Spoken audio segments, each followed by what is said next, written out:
가기사는 증시 각도기. 안녕하세요. 증시 각도기 TV 시청자 여러분, 투자 여러분 반갑습니다. 각도기 곽상준 중국시장에서 인사드립니다. 안녕하세요. 찐링입니다. 네, 오늘 벌써 두 번째 만에 이렇게 세 번째 만이구나. 네. 딱딱 너무 잘 맞추신 것 같아요.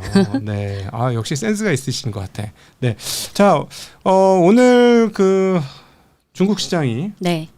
이틀 연속 하락했습니다. 맞습니다. 네, 그러니까 사실은 그 전에 굉장히 좋았죠. 네. 중국 시장이. 그러다가 지금 연타로 좀 빠지고 있는 모습을 보여주는데, 역시나 또 어제와 같은 뭐 인터넷이라든가 이런 기술주들의 하락 때문에 그런가요? 하락은 계속되고 있고요. 어제랑 오늘 지수의 낙폭이 차이가 좀 난데 네. 9월 2일 어제는 상해종합지수는 0.45% 하락했는데 심천성분지수가 2%대 하락했어요. 그쵸? 어제는. 네. 9월 3일 오늘은 상해종합지수가 1.16% 하락했고 네. 심천이 0.65% 하락. 네. 근데 홍콩은 어제는 오늘은 대체로 비슷하게 1% 이내로 하락했고요. 네. 그리고 1월부터 8월까지 가장 많이 오른 게 상해거래소 내 과창 50 지수잖아요. 네네. 어제는 과창 50 지수가 2.87% 하락했고 오늘은 1.18% 1%대 하락 중이에요. 네. 그래서 연초부터 특히 딥시크 난 후부터 8월 말 또는 9월 1일까지 쭉 몇 개월 동안 오르고 9월 2일 어제부터 물론 이 거래일로 추세를 판단하기는 좀 애매하지만 그렇죠. 어제 이어서 오늘도 테크주 위주로 계속 낙폭이 커지고 있어요. 네, 그리고 일단 뭐 테크주는 워낙 많이 올랐으니까. 네. 그리고 오늘 중국 증시 중에서 낙폭이 가장 큰 게 방산인데요. 네. 그리고 홍콩 쪽에서 낙폭이 가장 큰 거는 반도체예요. 네. 그리고 오늘 중국 증시랑 홍콩 증시 중에 상승 업종을 보면 다수는 하락했고 일부만 상승했잖아요. 중국 증시 중 오늘 상승한 게 태양광, 보험, 은행 쪽 귀금속은 계속 오르고 있어요. 네. 그리고 오늘 홍콩 증시 중에 그나마 지수의 낙폭을 좀 버티게 하고 있는 게 제약바이오. 오늘 홍콩 증시 중에 제약바이오는 1.8% 상승했어요. 네. 사실은 제약바이오 하면 이제 얘기할 게 좀 있는데 예전에 이제 우시앱텍이 글로벌 최대 우시앱텍 우시바이오로직스가 네. 세계 최대 CDMO 회사인데 네. 미국에서 이제 이 거래를 끊게 만들고 나서 네. 주가가 정말 곤두박질을 쳤었죠. 그죠? 한 3, 4년 정도 굉장히 어려웠었다가 최근에 많이 오르는 것 같은데 네. 이 바이오 주식들이 최근에 많이 오른 이유는 뭘까요? 네. 올해는 사실 테크주, AI 관련주 위주로 가장 큰 주목을 받았잖아요. 근데 연초부터 8월 말까지 주가 수익률을 보면 테크 못지않게 일부 바이오 대형주들도 계속 올랐거든요. 네. 예를 들어서 아까 말씀하신 우시앱텍 그리고 야오밍 바이오 그리고 항저제약도 올해 많이 올랐고 3S 바이오도 많이 올랐고 계속 8개월 동안 테크주에 집중하다 보니까 5월, 6월, 7월, 8월 한 4개월 동안 왜 중국과 홍콩 증시에 상장한 제약 바이오주가 이렇게 쭉 올랐는지 그 자세한 내용을 보면 사실상 5월에 정책적 호재가 하나 있었고 6월에 또 하나 있었고 7월 3개월 연속 매월마다 한 건이 있었어요. 그거를 좀 말씀드리면 과거에도 한국 제약 바이오도 아주 옛날에는 복제약 위주로 만들었잖아요. 그렇죠. 네, 중국도 마찬가지로. 근데 중국 업체, 제약 바이오 업체들도 점점 기술 향상을 통해서 복제약뿐만 아니라 자체적으로 혁신약을 만들어서 글로벌 시장, 즉 유럽이나 미국 시장에 많이 수출하고 있잖아요. 근데 요 수출 성장세가 올해부터 그 성장폭이 커지기 시작했어요. 네. 예를 들어서 수출 방식에도 주로 라이선스 아웃식 있잖아요. 예를 들어서 중국의 제약 바이오 회사가 어떤 새로운 혁신약, 항암제를 만들어서 근데 이거를 미국, 유럽 글로벌 시장에 판매하기 위해서는 중국 제약 바이오 업체가 뭔가 영업을 하기보다는 미국이나 유럽의 다국적 제약사의 그 글로벌 네트워크를 통해서 판매하는 게 더 낫잖아요. 효율적으로. 그렇죠. 그래서 2020년 이후부터 중국 제약 바이오 회사들이 이런 자사의 혁신약을 라이선스 아웃 방식으로 미국이랑 유럽 다국적 제약 회사에 수출을 늘리기 시작했어요. 근데 요 늘리는 속도가 2023년에 금액이 478억 달러. 2024년 543억 달러. 근데 2025년이 들어서 지금까지 데이터 나온 거는 상반기 기준으로 하면 상반기의 수출액이 480억 달러예요. 그러면 작년에는 한 해 수출액이 543억 달러. 올해는 상반기만 해도 기술 수출이? 라이선스 아웃을 통한 해외 수출. 그러니까 중간재 수출, 원재료 중간재 수출 이런 게 아니라 중국의 제약 바이오 업체가 항암제나 이런 면역 항암제 요거를 자체 개발해서 이거를 글로벌 예를 들어서 미국이나 유럽의 다국적 제약사의 라이선스 아웃 방식으로 전 세계를 네. 하는 거예요. 그러니까 결과적으로 올해 상반기에 라이선스 아웃을 통한 해외 수출액이 작년 한 해 수출액이랑 거의 근접한 상황이에요. 네네. 그래서 중국 제약 바이오 회사들이 라이선스 아웃을 통한 해외 수출이 성장성이 올라가고 있다. 이게 네. 큰 배경이고요. 네. 그리고 두 번째는 한국이랑 좀 다를 수도 있는데 한국은 시각청이라고 하죠. 네네. 네. 중국은 국가약품감독관리위원회.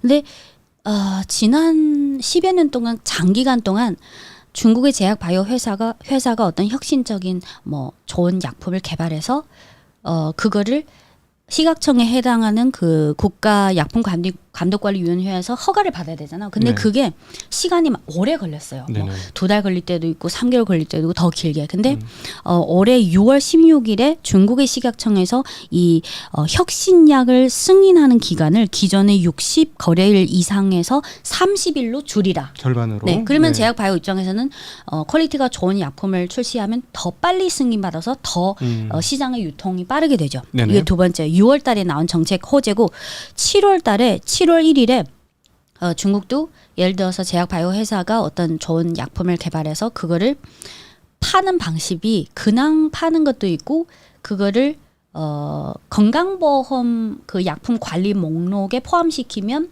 약간은 큰 폭으로 내려가지만 대신 그 내려간 폭보다 더 많이 매출이 급속도로 성장할 수 있어요. 근데 지금까지는 혁신약이 주로 중국의 건강보험 그 약품 목록에 들어가야 됐어요. 근데 7월 1일에 나온 게 건강보험 약품 목록뿐만 아니라 그 외에 상업보험이 있잖아요.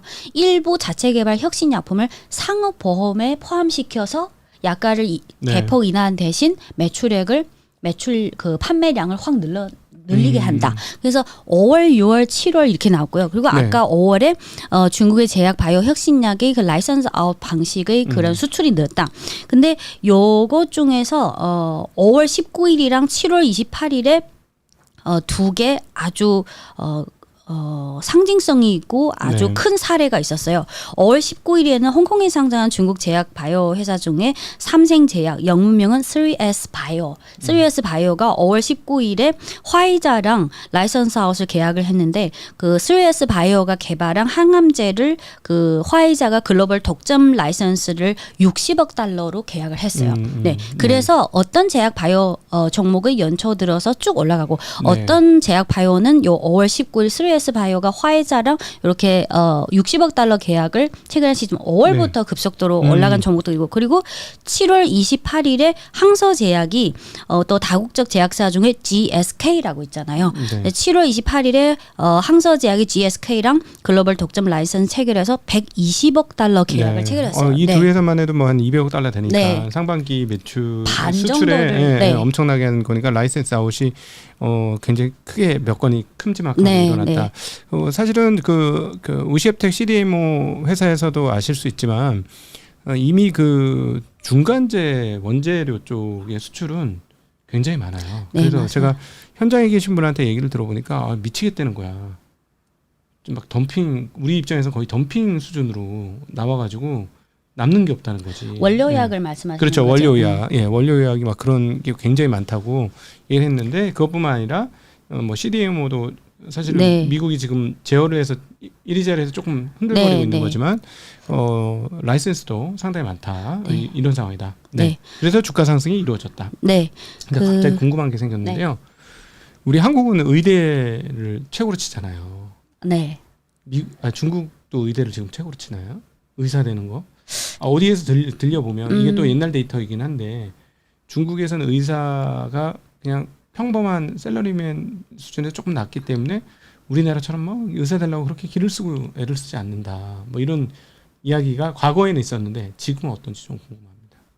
전체적인 분위기가 한국이랑 좀 다른 것 같아요. 네. 물론 어느 나라든 의사라는 직업은 괜찮은 직업이죠. 그렇죠. 근데 저희 가족 중에 유일하게 지금 의사 직업을 하고 있는 사람 85년생 저희 사촌 남동생인데 중국에서 정형외과 의사로 지금 14년 차인가 15년 차. 네네. 근데 중국이 그 직업에 대한 선호도, 특히 청소년들이 직업에 대한 선호도는 네. 저희 생각은 그 시기에 중국의 여러 산업에서 어느 산업이 더 뭐 상승기에 있고 국가 전략이랑도 맞고 글로벌 트렌드랑도 맞고 그래서 전체적으로 대학 또는 뭐 석사 박사 졸업하고 글로벌 산업 트렌드에 맞게 또 거액 연봉을 얻으려면 아무래도 하이테크나 첨단 기술 쪽이 가장 금전적으로도 보상이 네. 되고요. 네. 그래서 의사라는 직업에 대한 선호도가 분위기상 한국이랑 좀 다른 것 같아요. 예. 네. 네. 그리고 예를 들어서 저는 82년생이고 2000년에 대학 들어갔고 2004년에 졸업했어요. 네. 그때는 WTO 가입 초기니까 영어나 저는 일본어 학과 졸업했고 외국어를 잘하면 외국계 뭐 취업하기도 쉽고요. 근데 중국이 2015년부터 중국 제조 2025, 그렇죠. 즉 첨단 10대 산업을 육성. 그래서 점점 저는 물론 저도 나름 공부를 열심히 했지만 상위권이긴 한데 탑권은 아니었어요. 네. 그래서 진짜 공부 잘하는 학생들은 대부분 당연히 이공계를 선택하고 그리고 제가 2000년에 대학 들어갈 때는 전국 대학 수능 응시자 수가 한 390만 명인가 400만 명이었어요. 한 해. 네. 네. 근데 지금은 매년 응시자 수가 1000만 명에서 1100만 명이거든요. 왜 이렇게 애가 늘고 있는 건 아닌데? 그게 중국이 2000년인가 2001년부터 대학 정원을 본격적으로 늘리기 시작했어요.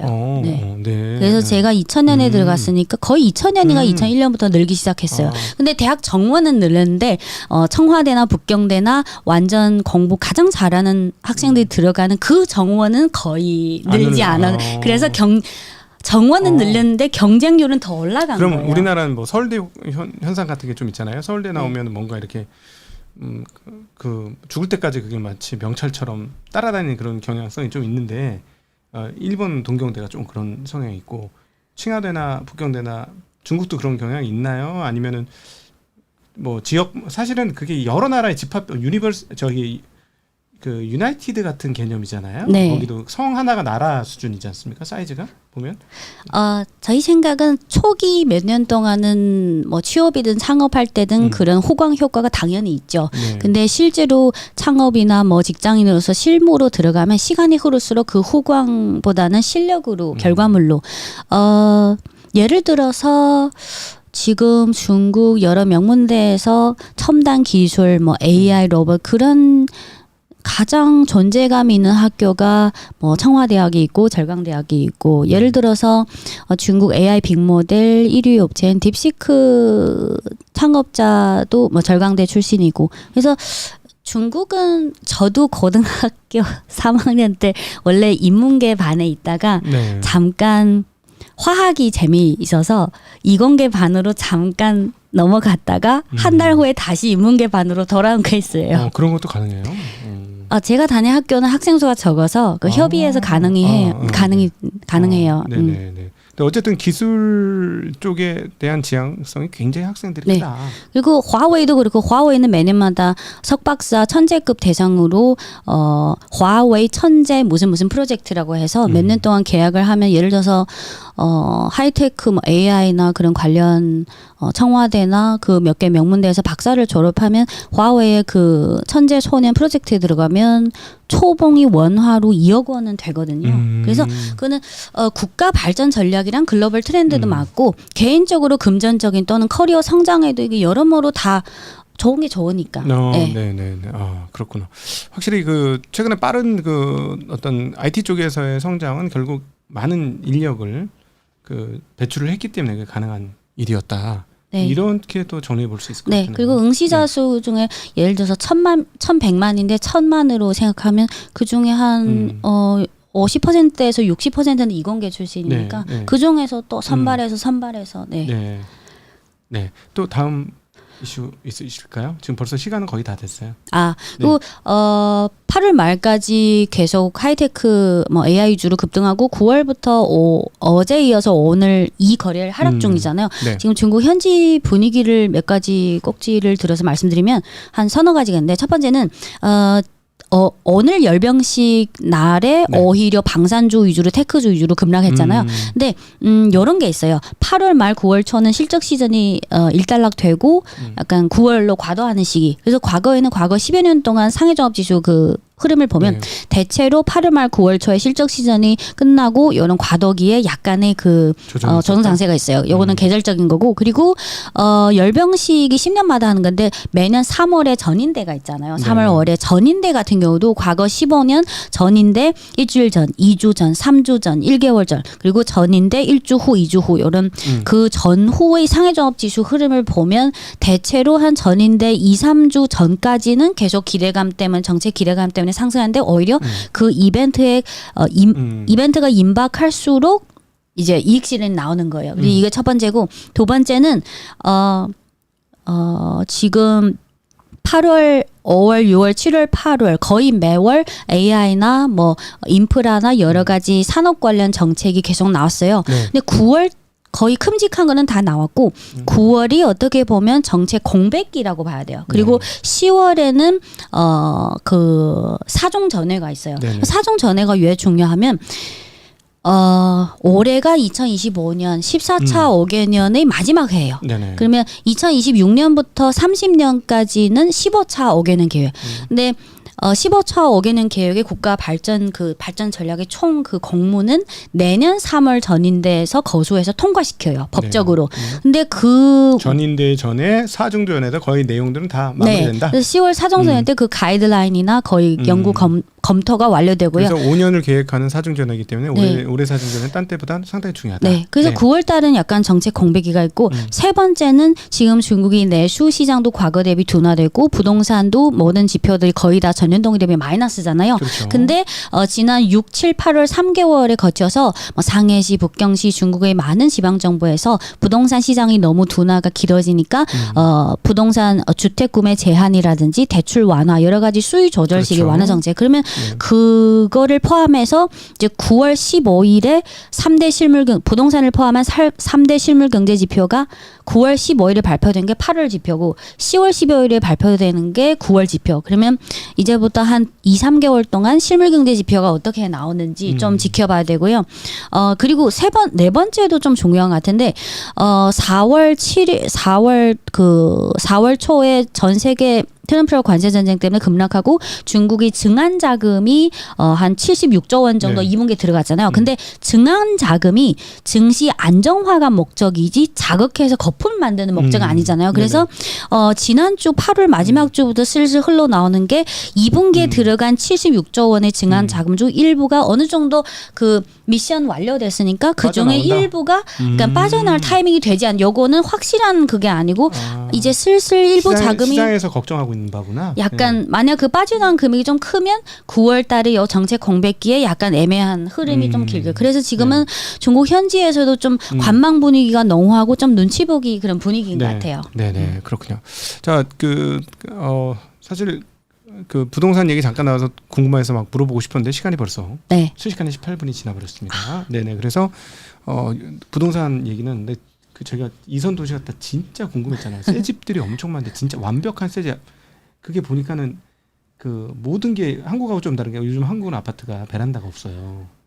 근데 중국은 새 아파트도 전부 베란다가 있어요. 조금이라도. 좀 다른 것 같아요. 그 아파트 설계에 따라서. 다 달라요. 근데 옛날보다는 베란다가 적어졌는데, 그러니까 그 베란다에 에어컨이 안 달려 있으면 외기가 안 달려 있으면 그건 안 사는 거죠, 사람 거의. 뭐 사람이 살게 되면 에어컨 당연히 있겠죠, 다른. 그죠. 그러니까 그거는 이제 다음에 차차 하나씩 풀도록 하겠습니다. 네, 부동산 관련해서 뭐 단기, 중기, 장기적으로 내일 데일리 마감 시황 때 다시 말씀드릴게요. 네. 자, 우리 이제 중국 시황을 하게 해준 스폰서 우리 워렌 버핏 바이블 저 오늘부터 다시 읽기 시작했는데 내용 진짜 좋아. 진짜 줄 2페이지 읽었는데 벌써 줄이 쫙쫙 꺼져. 가장 좋은 점이 뭐예요? 뭐랄까 압축적으로 정확한 얘기만 해. 네, 꼭 필요한 얘기. 쓸데없는 얘기 하나도 없어. 그게 중요한 것 같아요. 지금 뭐 AI나 그런 로봇 트렌드가 워낙 가속도로 나오다 보니까 사람들이 심리가 뭔가 내가 트렌드에 따라가기 위해서는 그런 책을 많이 읽고 싶은 욕망인데 근데 어쩌면 그렇게 급속도로 발전하는 산업을 지켜보면서 약간 오리지널 이런 그렇죠. 정통적인 이런 거를 다시 한번 읽는 것도 도움이 될 것 같아요. 그러니까 딱 읽으면 우리는 그 이익을 단기적으로 뽑기 위해서 재무제표 마사지 같은 행위 같은 거는 절대 안 한다. 뭐 이런 내용들이 딱 나와요. 그게 근데 장기적으로는 분명히 이기는 게임이거든요. 원칙 중심. 방금 말씀하신 그 문구가 네. 화웨이 창업자 任正非 회장도 비슷한 말을 했거든요. 그래요. 네네네. 그러니까는 그 본질적 일에 집중하는 게 저는 버핏을 그동안에 공부해 보면서 이 사람의 대단한 점은 돈을 많이 버는 건 둘째고 원칙을 처음 세운 원칙을 끝까지 잘 지키더라. 그래서 제가 이제 그 투자 그 증권회사 직원이었을 때 봤던 느낌과 네. 이제 투자를 하는 회사의 대표가 됐잖아요. 그러면 이제 뭔가 보이잖아. 내가 이제 거버넌스가 보이기 시작하는 거야. 제가 직접 해보니까 와 이게 거버넌스를 보는 입장에서 보는 버핏의 이 말들은 또 느낌이 달라요. 그럼 내일 마감 시황 얘기하고 시간 남으면 부동산 그 중장기적인 중국 정부의 어떤 구상 얘기하고 시간이 또 남으면 제가 화웨이 任正非 회장이 왜 절대 상장 안 하겠다는 그런 철학적인 면도 시간 남으면 말씀드릴게요. 네. 앞으로 저희 하나하나 풀어 나갈 겁니다. 근데 지금까지는 조금 우리 좀 진지했어. 그죠? 앞으로는 조금 더 근데 전달을 잘 하려고 하다 보니까 그리고 이제 조금 짧게 해 주세요. 네. 현미경 이러면 진짜 중심 현미경 되겠어. 깊이 파고 들어가지고. 그래서 여러분 계속 이름 뭐가 좋을지 계속 달아주시고 여러분이 조성해주는 이름으로 결정하도록 하겠습니다. 내일은 반드시 15분 내로 15분 내로. 네네. 자 인사드리겠습니다. 안녕. 안녕.